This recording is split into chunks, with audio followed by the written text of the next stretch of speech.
The Square Ball Podcast. Hello there, welcome to this very special live stream brought to you with Levi Solicitors. Dan here along with Michael and Moscow to talk about Jesse Marsch's sacking. A reminder, you can get 10% off on your legal fees, levisolicitors.co.uk/the square ball. He's gone then. He's gone then. I guess the first place to start with is, how do you feel about it? Let's start with you, Michael, because you weren't on the match ball. You were at Nottingham Forest yesterday. I've just listened to the match ball on the way in here, actually. It's strange, I think, when we've sometimes done the podcast straight after the game, we've not been there, we've sort of misjudged it a bit. Like, I remember the Watford game last season where people who were there were saying, oh, it was really good, you were miserable about it. But listening to you three and then knowing the move in the stadium, it was very similar. It had a very much an air of, how much of this do we have to watch? Like, it's not working, is it? We could just not do this as an option. So let's maybe try that. Do something let's else. just try that. Like, whatever is next, let's try that instead. Yeah, you caught me by surprise a little bit, Moscow, on the match ball yesterday when you were just saying, look, it's got to a point now where I feel like if we do anything but what we're doing, it's probably worth a go. Second half was that bad, wasn't it? Yeah, it wasn't great. And it's probably a bad sign as well that something like that follows a decent first half. If you can take a full game of just normal nonsense, but that kind of change when there should be a positive change. Steve Cooper made a positive change and Jesse Marsch never did. And I think because that game made everything quite simple, because everything had been leading up to it with all the players that we'd signed, all the positive performances that we'd had, everything, and the winning in the cup, it all came down to, well, when this has got to mean something, it's got to mean it away to Nottingham Forest. And we lost 1-0 and it became pretty easy after that. I think any kind of idea that we could just run with it and give him more time was very, very difficult argument to make. We're live streaming this on YouTube. It'll be available as a podcast afterwards as well, so you can dive onto the YouTube comments if you are watching this live with us. Thanks for joining us. You can tweet us at The Square Ball as well if you want to say hello. We'll try and dive into the comments as we go as well, although there are what you might describe as a lot, because there are a lot of people watching. So we'll do our best. I guess the second question then is, and I think we've already sort of answered it, timing aside, which I think we'll get onto the timing of it in a second. Do you agree or disagree with it as a decision? It feels like there's consensus in that we all just agree with it. It's quite a different vibe than the Bielsa one, isn't it? Where there was even if there was a slight agreement, we were sad about it. This time everyone's kind of like, I don't get the impression anyone's going to disagree, are they? Yeah. My feeling today is a sense of relief compared to real confusion a year ago when Bielsa went, because he'd taken us so high and then it fell apart so quickly and so spectacularly. And even then, I don't think any of us really believed he'd get fired, and he did. And it was just lots of conflicting emotions. Today, I just feel like, thank God that's over. It felt like it's been building up to it for a while. But today as well, I've been listening to the clips that people send in, the subscribers for the propaganda show, and there's a lot more than normal. I'd say there's probably about 15 people have sent in voice messages, and they're all saying, this is shit, get rid.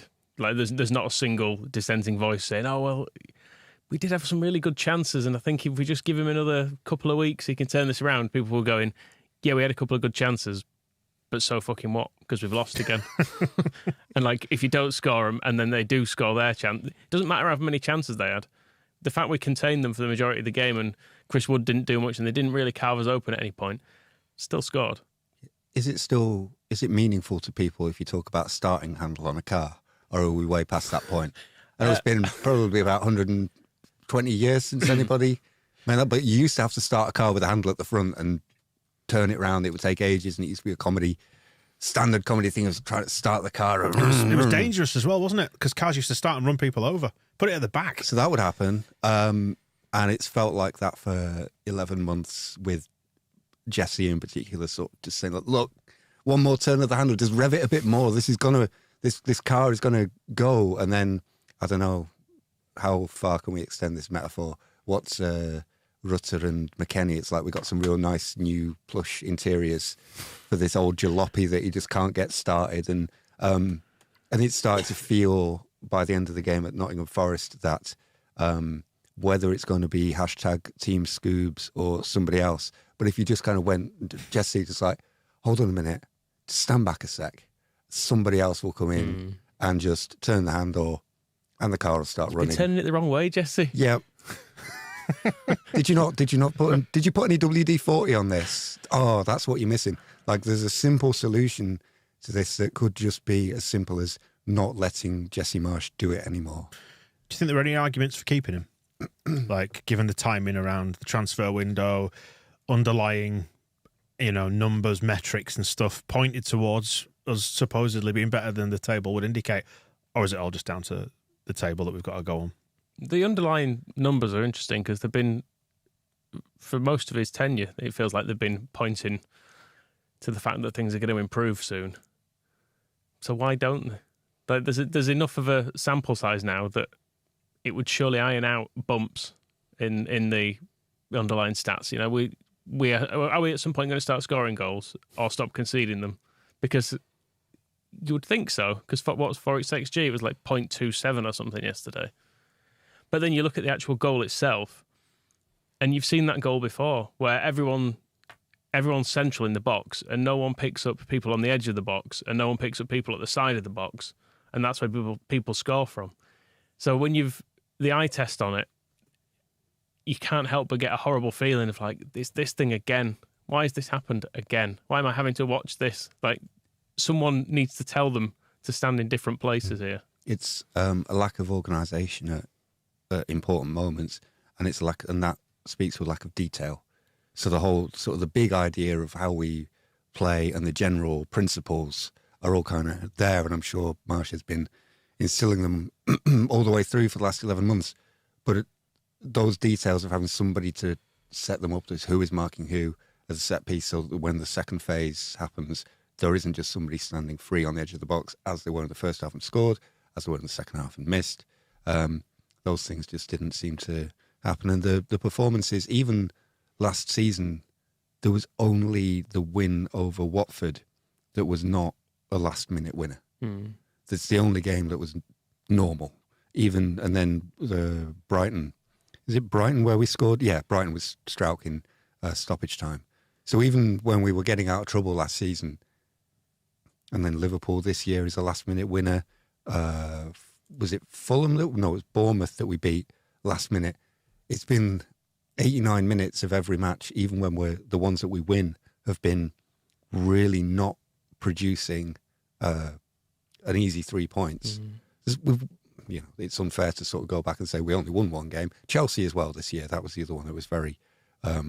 we started early and dominated the game from the start, and the result was never in doubt. But so many games that are in his win column came down to last-minute goals from Joffrey, or a last-minute cross from Joffrey to Strauch, or last-minute from Somerville.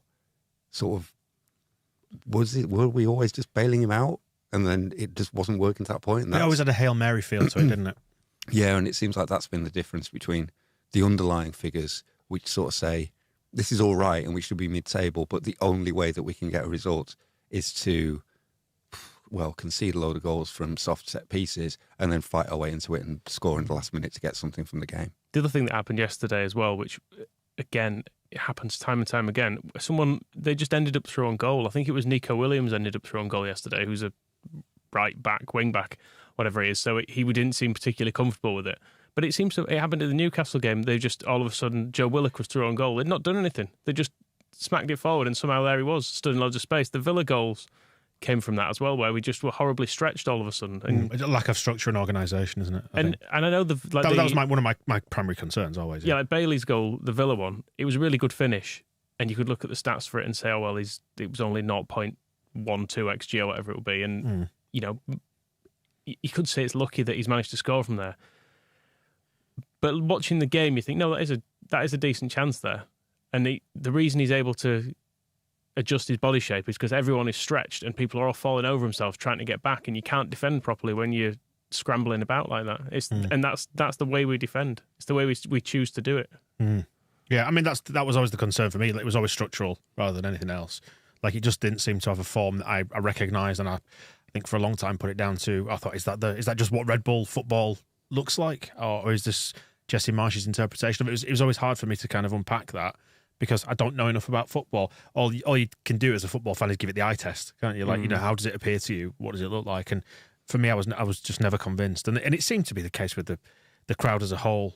The speed at which the crowd turned on him, there was probably never any or much credit in the bank, was there? No. And like Moscow, you mentioned his subs yesterday, and the idea of players bailing him out, it didn't feel like anyone was sent on with a plan to go, right, you're going on.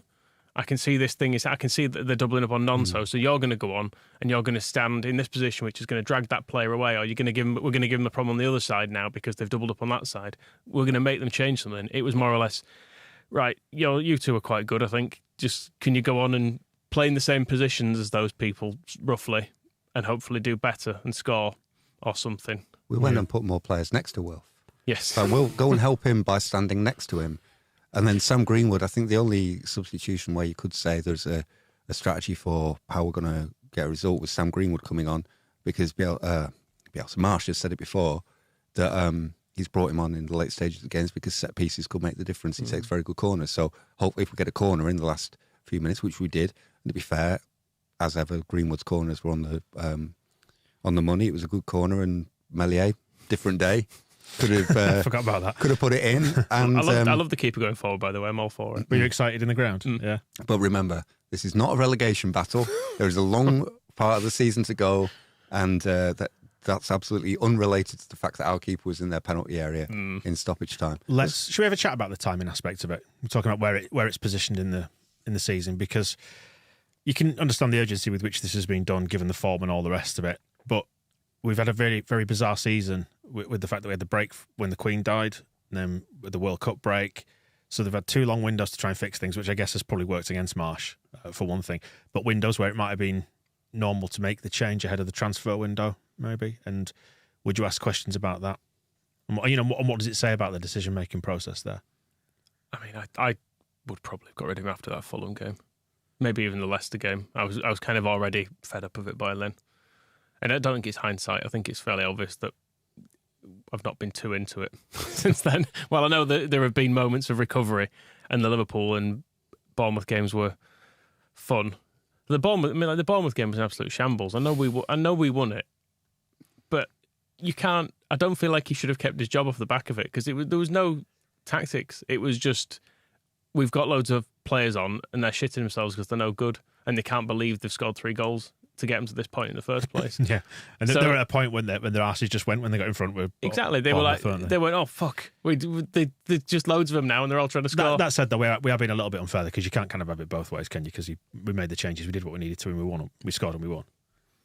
Yeah, but I know what you're saying. Like we were no, but we I mean, I know what you're saying. We were chasing the game, weren't we? But as to the overall time, and yeah, it's after the window's closed, you can't escape that fact, can you? I mean, they fell into this trap a bit with Bielsa, and I don't know whether it's trust that they think will give him more time. And there seems to have been that with the theme of Thomas Christiansen. I think Andrea Ratritzani wanted him gone before, like quite a while before he went. Marcelo Bielsa, we know it was the Aston Villa away game where he started thinking, I'm not having this, and then persuaded to give it more time. Then I was just going to say on this one, Moscow, Phil mentioned on the show that we've recorded, which I'm going to put out after this. You've been recording that since this morning, haven't you, that show? Started at lunchtime. Pathetic effort. Started at lunchtime. 9 solid hours of Phil Hay. And, well done. Phil was just saying on that questions first started to be asked around the Villa game this year as well about Marsch. And the thing that's got to be remembered with Marsch about this season is that the summer and then the break when the Queen died and then the World Cup gave him, he had 2 extra opportunities that most coaches don't get. And it's fair enough. I don't like us becoming a club that just sacks a manager once a season. I think we need that, success does not lie in that direction. So giving whoever comes in the best chance to solve the problems using the things that they're trying to do is fair. But really, when you're having 2 pre-seasons within a season, you are pushing your luck in terms of how many chances you are getting to actually get your ideas across. And I think that's where, particularly since the World Cup break, when we had the slightly brighter, considerably brighter performances, because Villa was a good performance, but again, one a little bit like the Bournemouth game where you come out of it going like, should we just sack him anyway? But it's when Marsch has started talking about how long it has taken for him to make this, well, very meagre progress over 11 months.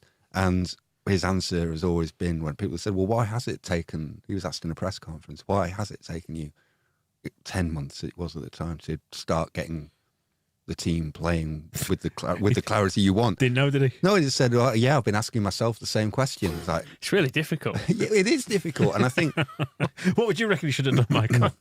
That's the thing.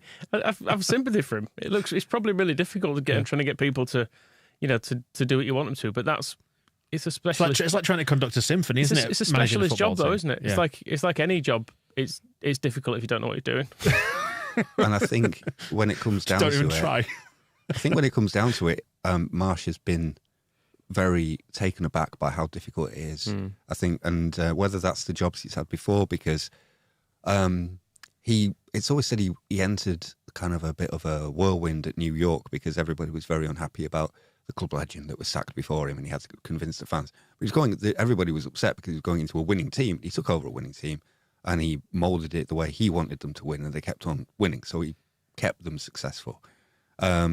Salzburg, I mean, it's not, he had Erling Haaland, and he had the most sort of moneyed, well-resourced team in the league that just signing player after player, winning the best facilities, the best players, the best everything. And they basically exist to get into the Champions League. They play in, Red Bull bought that club so they could guarantee a place in the Champions League every season. And they, by winning the league often enough, they stopped having to qualify because they could never qualify. Because So the they took- coefficient goes. Yeah, they took it out of the football equation and just got it into that. So he's never really been in an environment where, and there isn't really an environment like the Premier League, which I don't really like the whole kind of, this is the best league in the world, aren't we great kind of chit-chat. But it is probably, in football, there is not a league with better players because of the fortunes being spent on them. There's not a league with better coaches, and there's not a league with more attention and pressure and stress. And the things he has said that have been most difficult have been the quality of the other teams. Surprised him from the start. He said that when last season, he said he was describing watching the games, watching the opponents that we were about to play, game by game. He'd watch the tape and go, Jesus, man, they're really good. How are we going to beat them? It's like, yeah, it's the Premier League. Even the teams at the bottom of the Premier League now have players who, where are we? Bournemouth. Bottom of the Premier League. But they're outbidding AC Milan for players, aren't Exactly. they? That's the world And we're they in. could probably compete very well in Serie A. They'd be mid-table. They'd be doing all right. You've got those levels, and that's taken him aback.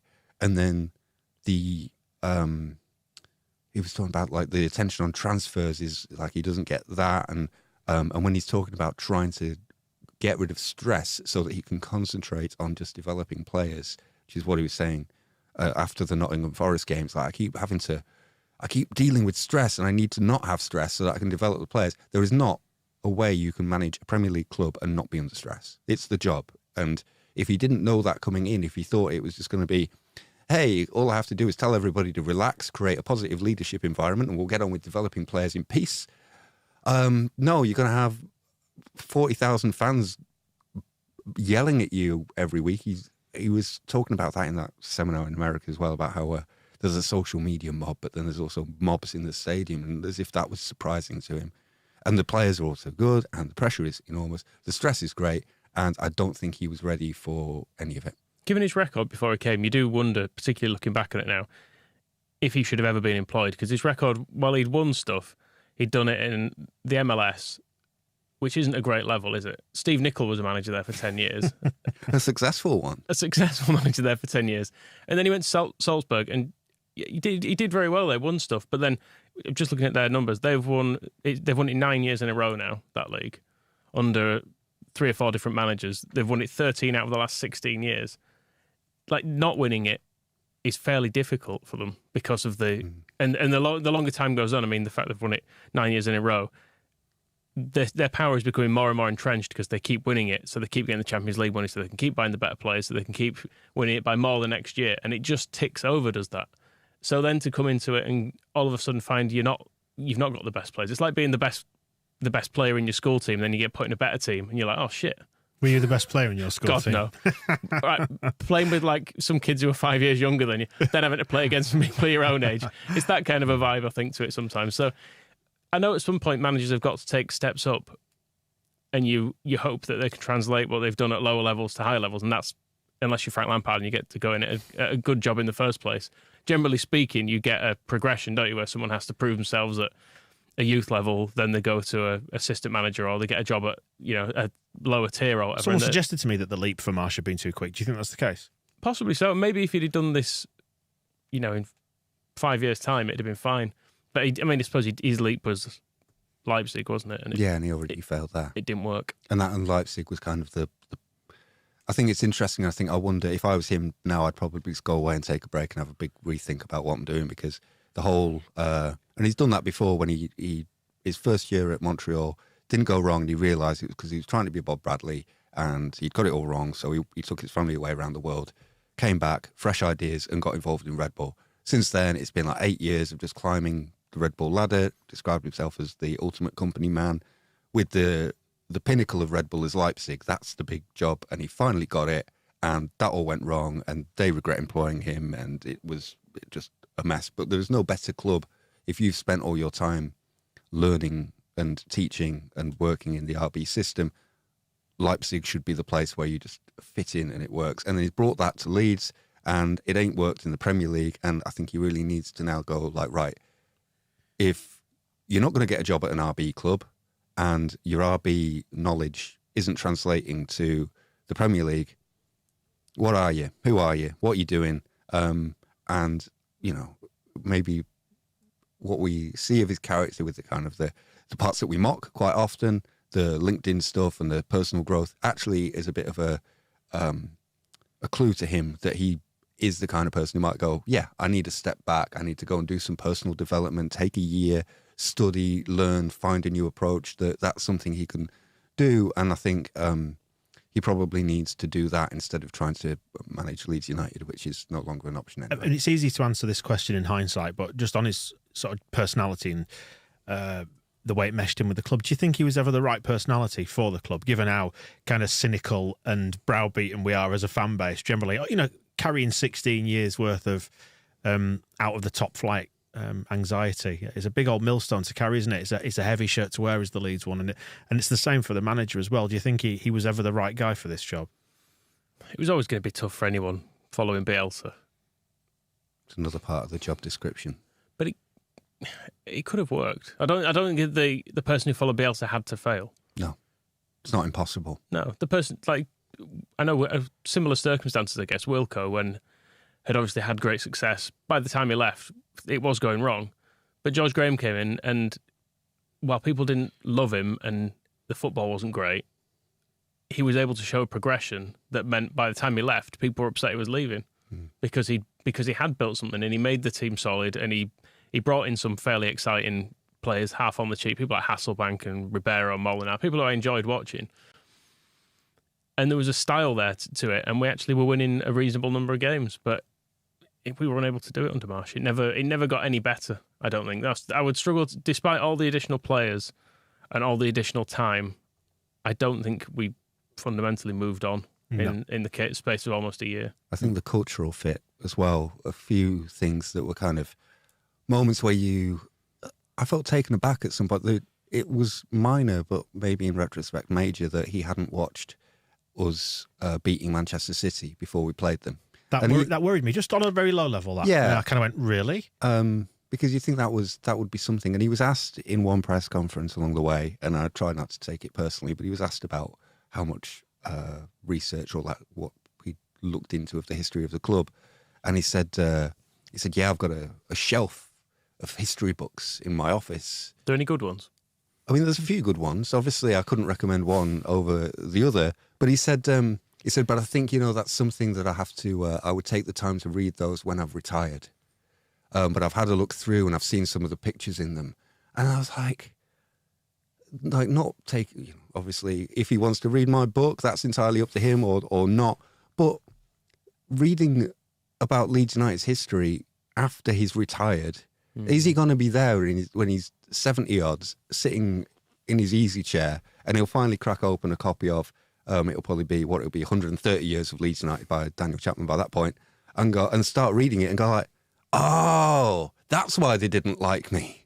Like, I get it now. And all the things that he's kind of, by not fully engaging with that stuff and thinking that he could come in and say, you know, the things he said about Bielsa was like, all these players were overtrained, they were stressed. Nobody wanted to hear that, even if it was right or wrong. He really took on Bielsa in the wrong way. And I think he took on the club's history in the wrong way as well. He was asked before the FA Cup game at Accrington. It was one of the last questions at the press conference. I don't know who was asking it, but somebody said, like, Leeds have a very rich history in the FA Cup, that we won it in 1972. Well, we won it in 1972. Alan Clark said 50 years ago. And they mentioned Eddie Gray, and he's nodding along. And he little when Eddie Gray was mentioned, oh yeah, I know him. And then the question came down to what do you feel about Leeds United's history, and what are your memories about the FA Cup growing up? And he ignored the Leeds United history part and went for, after a big pause, what he could remember about the FA Cup when he was growing up. The trophy. And once you saw Arsenal play, you think. And it's and I just don't think he ever fully took that side of the club and realised how useful that would be for him. And and then instead we had the kind of the corporate talk, which was difficult to stomach. I sort of saying to people today, like, we were chatting about this in the car on the way here, actually, weren't we? Saying that, like, doing all the podcasts and the seminars and stuff like that, based on kind of what you need to kind of have a bit of history and gravitas behind you, don't you, to be able to carry that as a voice of authority. And it's like one of the things that's been levelled in all this is a certain number of people saying that people didn't like him because he was American. And it's not, is it? It's down to the results. It's plain and simple. Like, you could look past the character. You could look past pretty much the character of anybody if they win football matches for your team. I mean, look at what's happening at Newcastle, for example, where people have got this cognitive dissonance about the Saudis because they're winning some football matches now. And when we've had glimpses of this before, like Monk would talk in a similar way. Not, he wasn't as good at it, but Monk would try some of this stuff. He'd obviously done some courses. The group. Where he'd talk about put the group on the pitch. The group and that sort of stuff. And people used to take the piss at that. But Marsch did ramp that side of things up. And you can definitely get away with it if you're winning games. If all the rhetoric about a fine group of young men and removing stress and being good in moments and becoming the best team we can be and believing in the group and stuff, that all is fine. Like, talking about football and leadership and that building a team, it always basically sounds like bollocks. Yeah, well, but if you've got a winning team at the end of it, you go, oh, well, fair enough. And I think that's the important distinction. He doesn't strike me as American, because I don't think there is a single American coach. There are lots and lots of different styles and lots of different ways of speaking and ways of coaching. I mean, it's a huge country with incredibly diverse population. To describe Marsch as like a singular American coach is wrong. What's important is it's bollocks. He's got more in common with Jake Humphrey from Norwich than he has with any idea of kind of American. It's a corporate, almost it's international to the point of being stateless. You can't really. I would have loved to hear you talking about him not having like things to kind of concrete, make his ideas concrete. I would have actually loved him to sit there and tell us some stories about growing up in Wisconsin, because then I might have felt like he wasn't just a robot repeating that we've got to have more leadership and I've got weapons on the bench and we're working towards this and the fine young men have got to develop. If he told us more about being a person, being a kid, playing in the street, I would have felt like I knew where he was from. But you don't get the cheeseheadness from him. All that stuff is kind of, it's like he's tried to, whether he's streamlined it at some point, whether it's something to do with Red Bull, because there's the language using German is not kind of a cross-cultural thing. It's almost like a monocultural thing, that Red Bull football has some German phrases in it, and they are just used, whether it's Red Bull in Brazil, whether it's Red Bull in Austria, whether it's in Leeds, and it's all just the same. So I stopped seeing him as an American, just saw him as being, when he was speaking, annoying. And that goes beyond borders. I wonder if half of his faith in that sort of stuff is because it's what he's done before, but it's maybe ignored the fact that as well as doing that, he's also had the best players in Salzburg. So you can do all that, and you can convince yourself these guys are playing really brilliant football here because of the environment we've created and the positivity and the fact that we're such a great team and everyone's together. But actually, they were just better. It's a bit like being Man City now, isn't it? But only playing like the bottom 7 teams, all year. So like I said, I was saying before, if you play at a level that is below yours, then you will find things easy, and you'll think, I'm a genius at this. I can't believe I've missed at the top of the show, by the way, the Levi's solicitors read saying about employment issues. I should have done that, shouldn't I? I remember in the very early days of like internet gambling, when I was about 18, I remember going on a poker site and going in one of the sort of really low stake rooms. I churned like $2 into about $6. Don't do this, anybody. No. Well, no, this is a cautionary tale, because then I was like, I'm printing money, this is easy. Went into the ones with high stakes, lost it instantly. Better players in them. Right. People aren't dicking around. And I think that's maybe what's happened with Jesse. He was like, no high stakes gambling. He was kind of like, but he was like, oh, this is all right. I kind of understand football. This is I know how to win these things. I see where you're going. But now. when you're against a higher caliber of opponent, not the case anymore. You can't just get your way through it. It's where there's a theory that, it might just be my theory, that he'd work well in international football. Do the Gareth Southgate thing, because Gareth Southgate wasn't a particularly good club manager day to day, but he had that. He keeps showing the ability to, whenever the players need support, he gives them the right kind of support that they appreciate. And he spent there's a story of him going and spending 3 hours with Marcus Rashford to try and address his form and get him back, and that's helped him get back on the right track. And I think Marsch really suits that, and those are the kind of things that get him going when he starts talking about them and he gets passionate about them. But when he's talking about getting through the Premier League season, he just makes it sound like an absolute grind. He doesn't like, that was the other thing that started cropping up over winter. He's like, can't believe how many games there are. We have a break in Germany. Like, yeah, well, did you have a look before you came here? But there are better, and that's where I think, especially with the USA job being available at the moment and probably being quite flexible in the run up to the 2026 World Cup, because they don't have to qualify. There's opportunities there for him to go away. No stress. No. Yeah, no. The only stress is that, and this is where there is maybe the stereotype American soccer coach perhaps comes, is because Bob Bradley got it at Swansea. Marsch has had some of it at Leeds. Armas had it at Scum. And there's you can then look at some of the other people who work in MLS and the US men's national team. But what it comes down to, the problem there is they're all basically the same person. They all worked for Bob Bradley. He coached them all. Chris Armas and Jesse Marsch I think they're basically the same age. I think Armas is 50. Yeah, they're within 12 months of each other. Marsch is 49. They played together at Chicago Fire for years. They were, and then you had the whole nepotism thing that's been going on with Greg Berhalter in the job. He is also. I was going to say that's all very. He's another 49-year-old who I think, did he play for Chicago Fire, or was it his assistant who played for Chicago Fire? The problem is with MLS and US football is still so young. It's basically all just come back to, they call it a coaching tree in the US, and it all kind of begins with Bob Bradley, and everybody is like a version of him. Mm-hmm. And so the soccer coaches are quite difficult to tell apart. But I don't think it's not an American trait, and not liking that is not liking American people, or the fact that Jesse Marsch is American. It's that he just has so much in common with Jake Humphrey that it's difficult to get past. If you go back with an English culture, it just made me think then of like Charles Reap and all the people who, because he was the long ball merchant, and loads of people just copied him. He was like Hughes did as well, didn't he? He was like the origin of it all, wasn't he? And then everyone went, oh yeah, that's the way to play, and that was about percentages and getting balls into areas where you score. It was like getting the ball into the area within 3 passes or something, wasn't it? But eventually you get little splits of it, and then people start doing different things, and I guess you see it to a degree now with Guardiola, as people all try and emulate that because he's been the most successful, and he's considered to be the great authority on it. But someone will think of something different to do. Yeah, it's like any sort of success, anything that's successful, people always try and emulate it, don't they? And that's the other thing with Marsch's style, to an extent, both as a leader and particularly as a leader, is that it feels quite old-fashioned. I don't think his talk about leadership and development and fine young men and stuff, I don't think it's particularly up to date. looking at what, because there's no other coaches in the Premier League who really speak that way.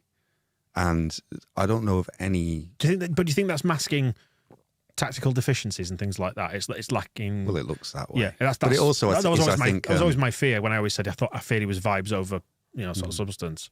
I think there's a lot of because he is a relatively young coach in years, but I think that there are perhaps older coaches out there with younger ideas and newer approaches to the game and to leadership and whether you've looked outside the manual that you've learned from. I mean, I was going to say, let's go back to the record, because we need to sort of speak about the threat of relegation, which is ultimately what's cost him his job. There's no two ways about that. It's the table, isn't it? 37 matches in charge. Thanks to LUFC data as well for these numbers. 37 matches in charge, won 10. Sorry, beg your pardon, won 11, drawn 10, and lost 16. For clarity, LUFC data got the numbers right, didn't he? Yes. Yes, absolutely, yes. And that includes cup games? Yes, it must do. Mm-hmm. 11 wins out of 37. The win percentage has been flagged up by a number of people and compared on tables to other Leeds United managers, which is not entirely fair because you've got to take circumstance and division into account, haven't you? But still, it's not a glorious reign, is it, by any stretch of the imagination? No, 1.03 points per game is the important bit to look at there, because that is right on the brink. It's probably all right. It'll probably keep you up. But you don't want to be in that situation every year, do you? And no. If you get to the summer, I think, and our best hope now is to probably, unless hopefully with a new person, we can go on something of a run that is better than we're on at the minute. Oops. Whatever happens, I think at best we were going to squeak over the line, weren't we? I mean, and we look back to the evidence of last season. I mean, the Premier League is very tight, isn't it? In terms of the games, the level of quality, as we mentioned, and fine margins often decide games and indeed entire managerial appointments. But I mean, does it feel to you like probably we've only had maybe 2 out-and-out convincing wins under Marsch, and even then, like looking back to the Watford game, it's only really last season one. as It's one only really one. We ran away with that in the end, but it wasn't a particularly high-quality game, was it? And then there's the Chelsea game this season as well. And that's one of the alarming things for me, is that we never seem to have had performances that have turned into wins. We've had good moments, good halves. It is hard to remember anything good that didn't happen in stoppage time. Yeah. Wolves was all right. We were pretty happy on the opening day. There was a worrying spell when Wolves took control, and obviously we saw a ball over the top of Rasmus Christensen for the opening goal that was a portent of things to come. But really, a good match. It was Chelsea. And we were really good against Arsenal. Boy, did as well. we let ourselves be fooled. That's the Arsenal was great. Paradoxical thing about all this, isn't it? That our best performances probably came in the defeats. Yeah, and that's something about the style of play, perhaps, that it works better for some reason. We'll never know the reasons why it seems to work better against the big teams. At least this season. I just looked at, I've got the 4-0 to Man City last year at the top of my screen. It definitely didn't work well then. He did. He celebrated it. Or against Chelsea. But this year, after he'd had the summer and he had a bit of time, so a brilliant performance against Chelsea from start to finish. No complaints about that. We were very, very good against Arsenal. But the problem is you're very, very good against Arsenal, but they're still better than you, so they'll score and win. And then we were very, very good against Liverpool, and because Liverpool are in a tailspin, we managed to get a result there. We would, am I going to be very charitable to us and say we were okay at Spurs? We scored 3 goals against them, but again... Game management there, isn't it? That was the issue. And also they've got the players who, it almost becomes futile being good against a team like Spurs, or having your best performances against a team like Spurs, because they got the quality to score for. Scoring 3 against Tottenham should not be sneezed at. That's well done, but they still have the players to score 4, and it kind of felt like that when we were 3-2 up, and they just were like, right, fine, we'll just score 2 and they'll deal with it. It's never a disaster from start to finish. That's the point, is it? Like, you don't want to broad brush it and just say, well, it was completely pathetic, because it wasn't. There were some moments which should be celebrated. Celebrate those moments. The Arsenal game's an interesting one, because that came after the Palace defeat, where we started all right, completely threw it away. We were useless after the first half hour. But the Arsenal game, I remember coming in here and saying, I feel like I'm fairly pleased with that, because I feel like we don't have to throw it all in the bin. But then a few days after that, we go to Leicester and put in the most dismal, lifeless performance, where I don't think we created anything. And followed it up by losing to Fulham. Exactly. So we went there's never been a run of games where you've had any confidence. And to go back, it feels almost cruel doing this now because he's gone. I feel like I'm kicking a dead man here, to be honest. But to go back to last season... He's not dead, Michael. He's just lost his job. He's fine, isn't he? Yeah, with a payoff as well. And I hope that's not a threat towards his life either. No, definitely not. to go back very clearly. To go back to last year, LeviSolicitors.co.uk. His wins, fair enough, we beat Norwich and Watford. They were dog shit. They went down on... I just looked up last year's table. They went down on 22 and 23 points. They were useless. No, there is no one that bad in this year's Premier League.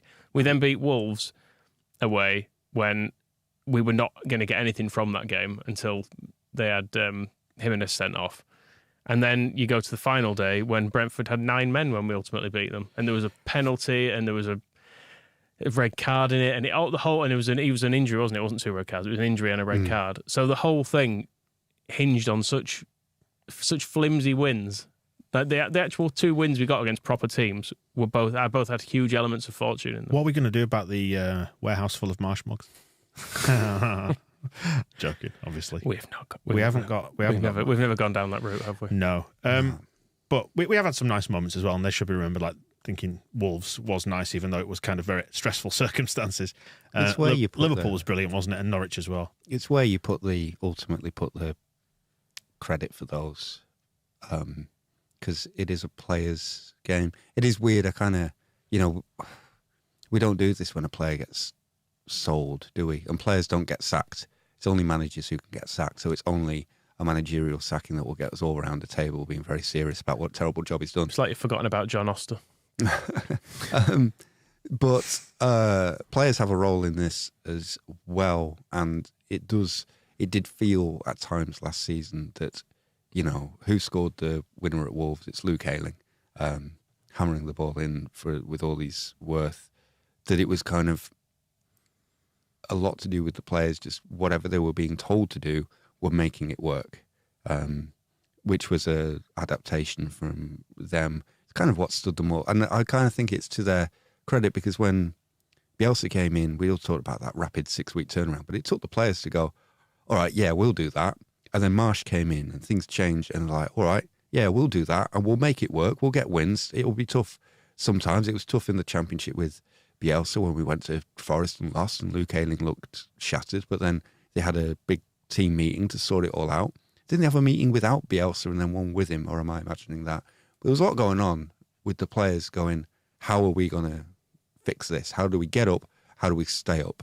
And so the fact that so many games went into stoppage time, they weren't won through tactical adjustment. They weren't won through a game plan. They weren't won through the work on the training pitch being really well executed on the match day. They were won because when Norwich scored, we went up the other end and were like, oh, fucking, we're going to score as well. And we did try our best to fuck that one up, actually, because I think we were dominating the game and leading, and then I think did we bring on Ayling or something to try and shore it up at the back? We brought on a defender, I'm pretty certain, in that game, and it completely knackered the whole system we were playing. And we were all of a sudden just invited them on, and then through the power of Rafinha and Joffrey, we managed to scrape a win from it. But after we'd gone up, which did very nearly kill me, and I loved it. And don't forget that after we'd gone 2-1 up, Meslier had to make that huge save with his face in the last. But you can't. I think you've possibly been a bit unfair, because you're kind of discrediting any sort of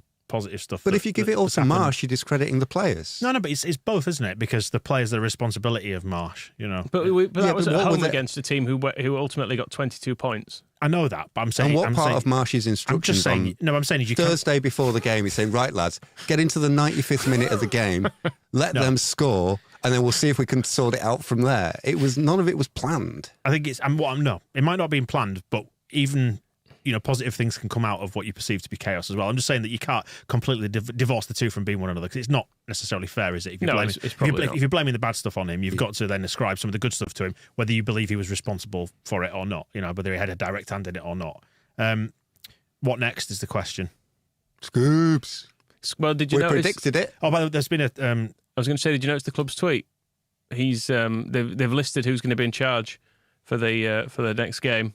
And top of the billing, Scoobs. Yeah, I absolutely love this because, and they did it when he was appointed as well. But if you look at the story on the club's website, trio to take charge of Manchester United fixture, they will do anything not to say that Michael Skubala was a futsal coach. It's always Skubala, who previously held a number of roles at the FA, was appointed. Be proud of it. Futsal's dead good. Like, it's really difficult to train players to play that.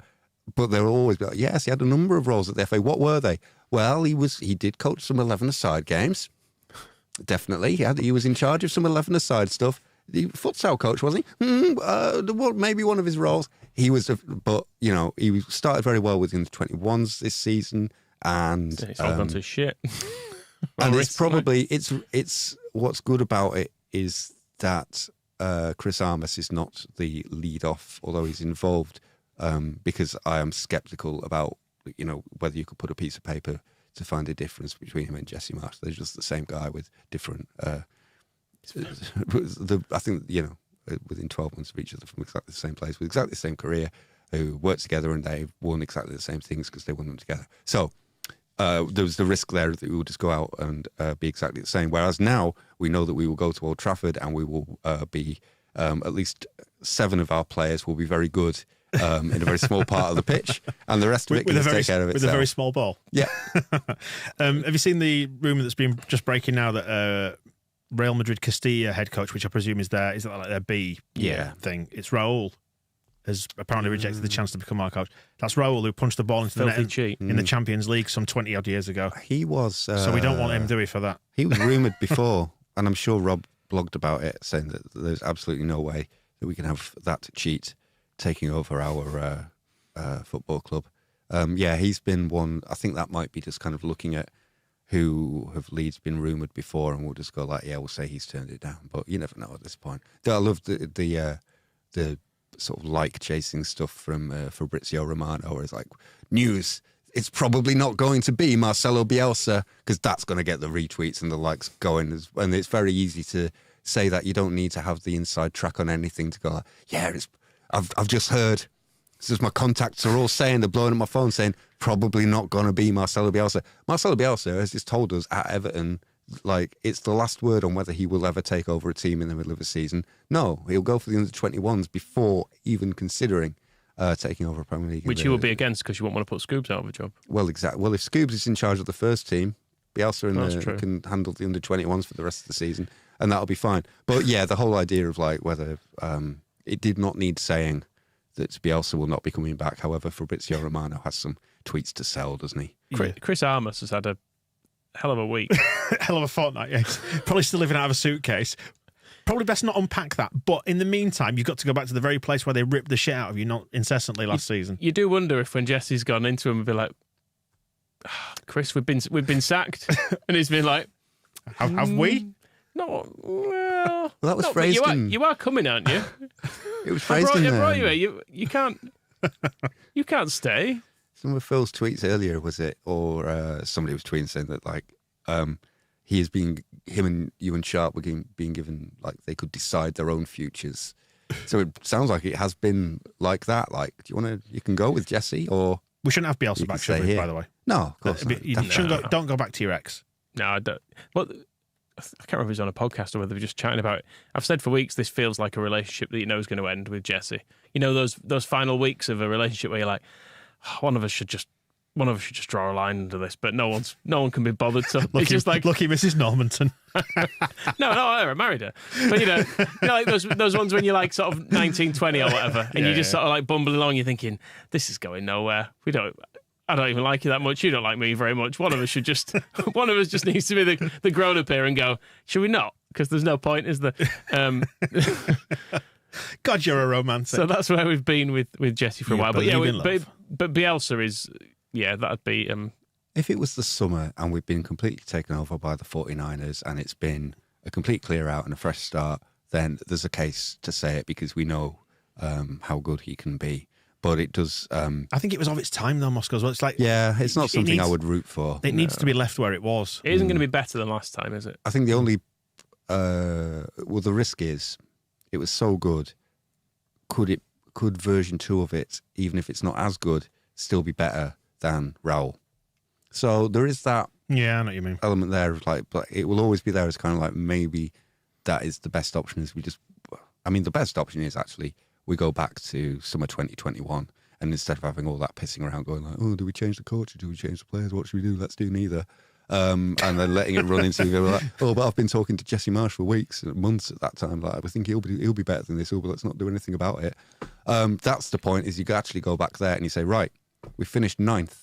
Marcelo, what do you need to get this team into Europe next season? And he says, well, I need you to spend hundreds of millions of pounds on excellent players. And you go, right, San Francisco, we've got a club here for you to buy if you want to do it now, and do it all then. And then things will be, we really missed the opportunity, and now we are. Hopefully, all I want from whoever comes next is just that we're not doing this again next year. Do you have a specific person in mind? Or, somebody good. I mean, for me, I've got kind of a concept of who I'd like, rather than a specific name, because, I'd like to stress I don't know enough about football.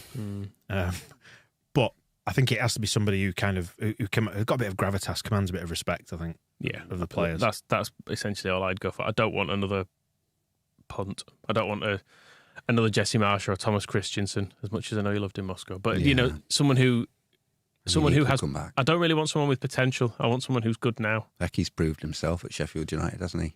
He has. Unfinished business. Missed the boat on Deitch as well. Where do we put? Phil at The Athletic is going for. You pronounced all this really well before. Iraola, is it? Andoni Iraola from Rio Vallecano. The same place. It's not Italian. I'd hate to be all Chileno about it, but he's good looking. Let's have a look. A handsome man. Yeah, he's fairly, Bit of it looks like Rob Brydon, though. He's what I will yes, say he does. I was going to say, that picture. He's like a cross between Bruce Springsteen and Rob Brydon. That's what I would say from that. Oh, you've completely... I can't remember who I was going to say now. Diego Simeone and somebody else. Rob Brydon. But that seems fine, like a good-looking person. We're in a real... do we go short or long? Do we need somebody to go to the end of the season? Or do we want somebody long-term? And this is the thing. I suspect the board would prefer somebody long-term. Which board?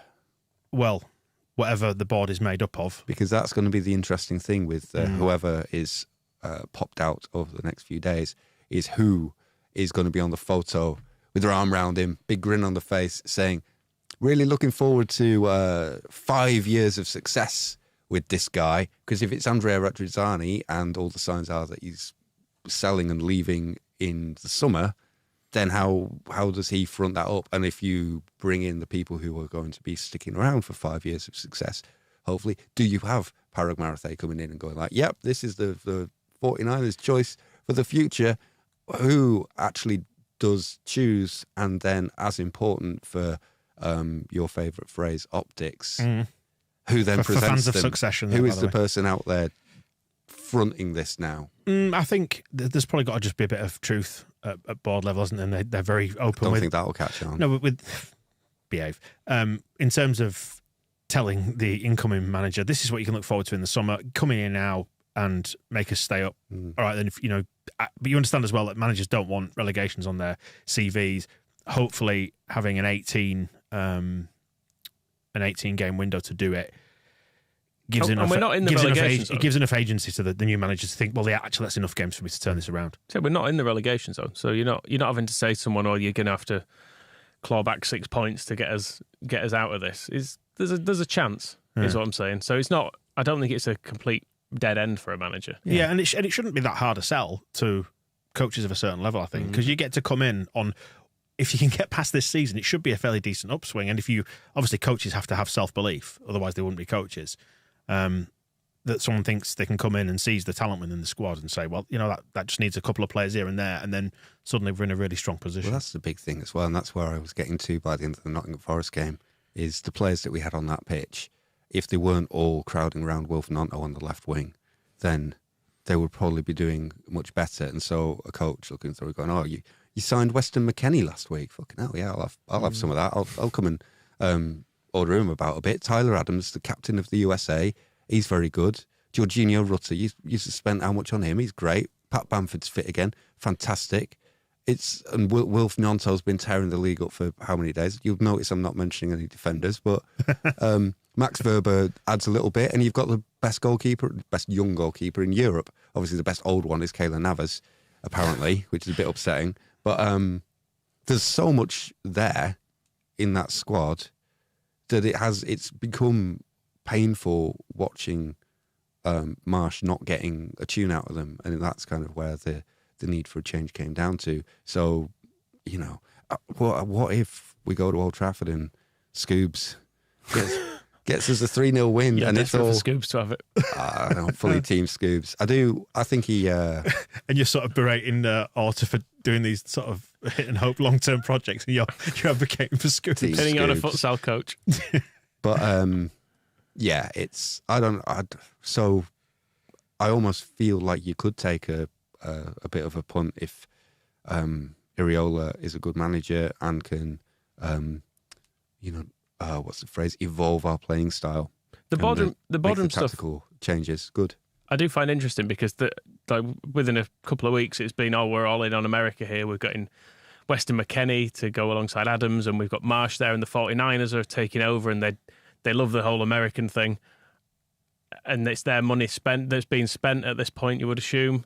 So then you get to the week after the window, and they get rid of the American manager. So maybe they're not all in for the American stuff. Maybe it was coincidence, or maybe they've just thought, we're kind of committed to this thing now, and we don't fancy torching several hundred millions of dollars. I think they're all in for good.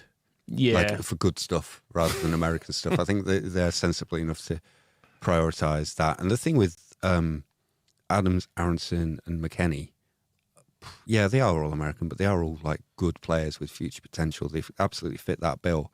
And it was a choice, wasn't it, between the guy who ended up going to Marseille, Unai. So if the price had been right for him, we would have got him instead of McKennie. So it's not as, hardcore yank as perhaps it may seem. It is more like, who are the good players out there? Well, the good players out there who are available turn out to be a bunch of Americans, and they are good. I mean, McKennie was pretty bad on his debut, and Aronson has, He's got a polytomy appendix, which isn't good. But Tyler Adams looks great, so there's not really anything to complain about with those players. But I think what worries me in the boardroom is that it took, how long did they spend flapping around trying to decide what to do about Jackie Harrison, and even Marsch again when it's not even between the lines in Phil Hayes' article on The Athletic about the way the club have been looking at Marsch, I think, and to sum up that article, they would have really liked him to shut his mouth. Don't do less podcasts. Don't join LinkedIn. Don't go on Sky doing interviews saying this and that about our transfer policy. Say less in press conferences. That seems like they've not been enjoying that side of things. And he really, when you compare it to Brendan Rodgers, who said, "Yeah, we didn't think Harrison would be available, but there was the opportunity there, so we came down. I spoke to him, and it didn't happen." The end. We got paragraph after paragraph out of Jesse Marsch. I know it's rich for me to speak of such things negatively. Hate people who go on loads. But he laid it all out for us, didn't he? Where he's even on to the point of like trying to get time zones because of the way that the ownership split was difficult around Harrison's future. He's like, right, so you couldn't get a hold of anybody. And he said that because they'd had the big the big gridiron game at the weekend. Gridiron game. What's it called? It was the playoffs. They were ironing some grids and they had to have a game. That was going on, and that meant it was very difficult to come to a decision about Harrison's future. He could not have made it more obvious that it's communication between. He even was him saying we had Andrea Radrizzani was in Italy, Angus Kinnear's in England in Leeds, and the 49ers were in San Francisco, and Jack Harrison's in Leicester, and we had to get everybody on a call at once. Leicester is a different time zone to West Yorkshire, though, isn't it? And that's about whether we should flog a winger or not. Making a decision about the manager for the next, whether it's going to be for the next 6 months or whether it's going to be next 6 years, is. Do you not think Moscow subject to the same thing? And then at the end of it, so they have all this group decision. Who sits with him on the photo with a pen and says, "This is the guy I've chosen"? Well, because if it's Parag Radrizzani will be in the background seething, and if it's Radrizzani, the 49ers will be in the background seething. What I was going to say was, I think what he was describing, Marsch, there was euphemistically saying there wasn't agreement in the boardroom, perhaps, rather than they couldn't get hold of each other. I think but they couldn't get everybody together to agree it. And I think it's a fair question to ask, who's setting the photos this time, absolutely. But you would hope that with things shifting as they appear to be, that by the summer that's no longer an issue. But it's not. We can't wait till summer. It's February. We need a manager now. This is a good point. So they need to sort it out now, and they need to find a way of just like deciding without one of them spitting the dummy out. We'll talk about Jesse talking himself into trouble. That press conference was a prime example because he's essentially brought his wife into it at one point, and he was saying we're really loyal to Jack. I wish my wife was demonstrating that much loyalty to me. Yeah. She's travelled to the East Midlands to have to be undressed by a man and have things checked, and I'm glad she's done that because it proved the marriage is good. I understood because he's saying that. Bless him. They've been talking about Harrison's contract for a while, and they can't get to a point where they know for sure that he wants to stay, and they know for sure that the club want to keep him. And this bid was the moment where everybody finally, they couldn't go like, oh, we'll talk about it after the window, we'll talk about it in a few weeks. They had to decide on that day, right, Jack, do you want to stay? Yeah, I want to stay. 49ers, do you want to keep him? Yeah, we want to keep him. We want to give him a new contract with a pay rise. Right, Jesse, do you want him to stay? Yeah. Victor, do you think he's a good player and should stay? Yeah. Right, we've all had our say now. We all want him to stay. Bring him back from Leicester, and it's fine. And until that happened, they didn't have the opportunity. That's what his point is. Go allow for the jet lag as well with the time zones. But really we didn't need to hear about it. That's the thing. The Brendan Rodgers approach was fine, where it's like, yeah, he was here, I talked to him, he went back. Hey, we'll wrap it up there. Interesting to chat about it. I dare say it's going to be an interesting week ahead. Carlos Corberán's the favourite still at Ellen Road, and I'm sure we can come back and do some more of this and have a chat more about when we know who the new guy is. And congratulations to Scoops. Is that right, Scoops? Team Scoops. I'm excited. Put a crown on that man. It's available as a podcast. If you've been watching it on the live stream, if you're listening on a podcast, you already know that. We'll see you soon. The Square Ball Podcast.